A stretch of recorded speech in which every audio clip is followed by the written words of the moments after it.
Assalamualaikum warahmatullahi wabarakatuh. Perkenalkan, nama saya Reza Purnama Putra dari PT Sinergi Gula Nusantara.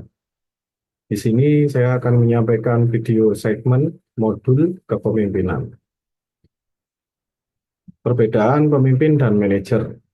Manajer ditunjuk. Seperti yang kita tahu, manajer adalah jabatan. Sedangkan pemimpin dipilih. Pemimpin dipilih karena dipercaya. Manajer menggantungkan pada wewenang, sementara pemimpin menggantungkan pada kerjasama. Manajer memerintah, sementara pemimpin mengajak. Manajer berfokus pada sistem dan prosedur, sedangkan pemimpin berfokus pada manusia. Manajer mengandalkan pengawasan, sedangkan pemimpin menumbuhkan kepercayaan. Manajer doing the things right, pemimpin doing the right things. Definisi kepemimpinan adalah hubungan di mana satu orang mempengaruhi perilaku atau tindakan orang lain untuk mencapai tujuan. Kepemimpinan adalah kemampuan untuk membimbing, mengarahkan, atau mempengaruhi orang. Five behaviors of the great leaders. Yang pertama yaitu model the way. Yang kedua, inspire the share vision. Yang ketiga, challenge the process. Yang keempat, encourage the heart. Yang kelima, enable other to act. Model the way. Para pemimpin menetapkan prinsip-prinsip mengenai cara orang harus diperlakukan dan cara mereka harus mengejar tujuan. Inspire the share vision. Para pemimpin dengan penuh semangat percaya bahwa mereka dapat membuat perbedaan. Mereka membayangkan masa depan dan menciptakan citra yang ideal dan unik tentang apa yang bisa menjadi organisasi. Challenge the process. Pemimpin mencari peluang untuk mengubah status quo. Mereka mencari cara inovatif untuk meningkatkan organisasi. Enable other to act. Para pemimpin mendorong kolaborasi dan membangun tim yang bersemangat. Mereka secara aktif melibatkan orang lain. Para pemimpin memahami bahwa saling menghormati mendukung upaya luar biasa. Encourage the heart. Mencapai hal-hal luar biasa dalam organisasi adalah kerja keras. Untuk menjaga harapan dan tekad tetap hidup, para pemimpin mengakui kontribusi yang diberikan individu. Leadership skill. Ada 6 keterampilan yang dibutuhkan setiap pemimpin untuk menjadi sukses. Yang pertama yaitu komunikasi, yang kedua pengambilan keputusan, ketiga adaptasi, keempat membangun hubungan, kelima berorientasi pada tujuan, dan yang terakhir perbaikan berkelanjutan. 7 keterampilan dasar pemimpin. Yang pertama planning. Pemimpin menentukan, menjelaskan sasaran yang harus dicapai, serta menyusun langkah-langkah yang akan dilakukan. Yang kedua yaitu tuning up. Pemimpin mempersiapkan tim, menentukan siapa saja yang perlu bergabung, bagaimana pembagian tugasnya, dan tentunya telah mempertimbangkan karakteristik anggota dan tugas. Yang ketiga yaitu organizing. Pemimpin menyelaraskan tim, membuat berbagai pengaturan untuk memastikan terciptanya kelancaran serta sinergi di dalam tim. Yang keempat, motivating.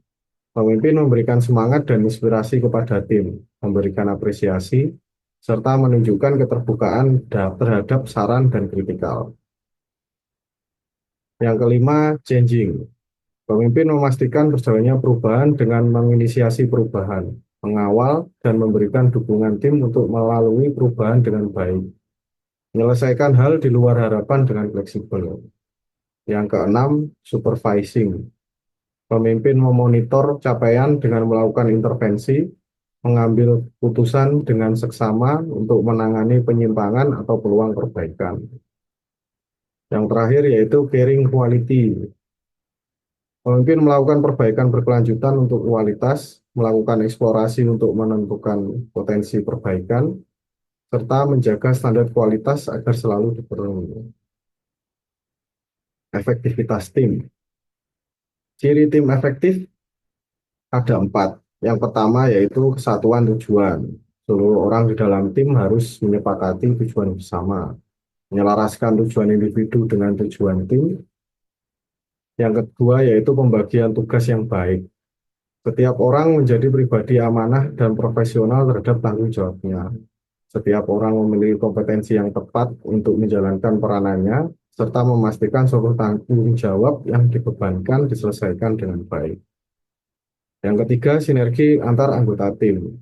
Memadukan kekuatan masing-masing anggota, memadukan kekuatan anggota untuk menutup kelemahan anggota di dalam tim untuk membangun kekuatan tim.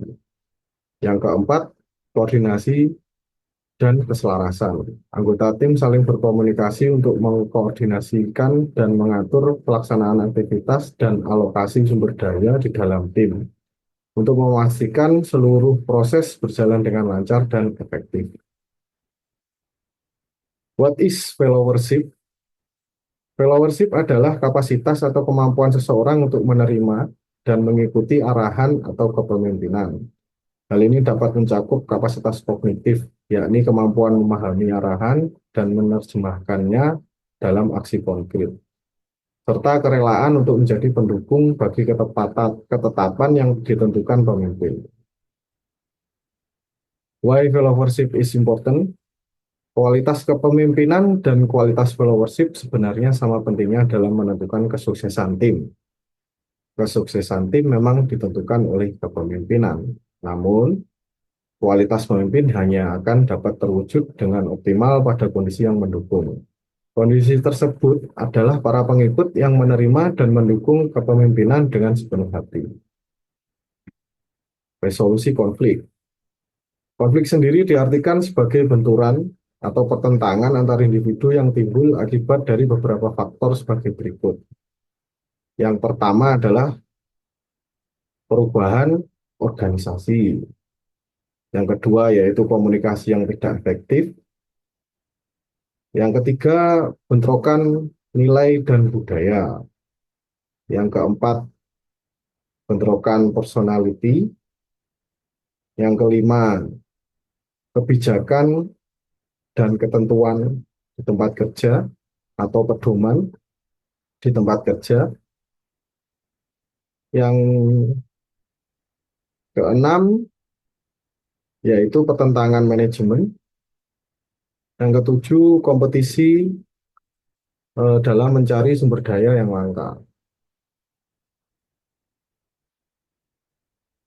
Konflik manajemen atau manajemen konflik. Manajemen konflik sendiri adalah upaya untuk mengelola perselisihan atau ketidaksesuaian yang terjadi antara orang-orang. Manajemen konflik bertujuan untuk mencegah, menghindari, dan mengurangi risiko konflik, serta memastikan konflik tidak mengganggu kinerja organisasi. Ada beberapa gaya manajemen konflik yang dapat digunakan. Yang pertama yang warna hijau, collaborating style.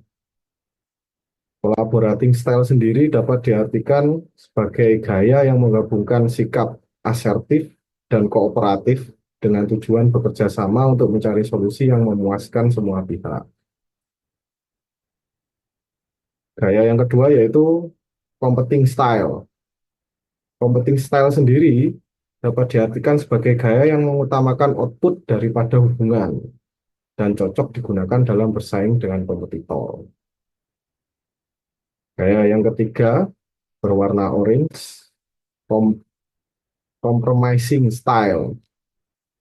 Compromising style sendiri dapat diartikan sebagai gaya yang bertujuan mencari solusi yang bijaksana dan dapat diterima bersama sambil tetap menjaga hubungan baik. Gaya yang keempat yaitu avoiding style. Avoiding style adalah gaya yang menghindari konflik dengan cara menarik diri dari situasi yang mengancam atau menolak untuk menangani konflik. Gaya yang kelima yaitu accommodation style, gaya yang mengutamakan pengorbanan diri untuk memuaskan pihak lain. Dari kelima gaya ini dapat disimpulkan bahwa collaborating style adalah gaya yang ideal pada manajemen konflik. Sekian paparan video segmen modul kepemimpinan dari saya. Atas perhatiannya diucapkan terima kasih. Assalamualaikum warahmatullahi wabarakatuh.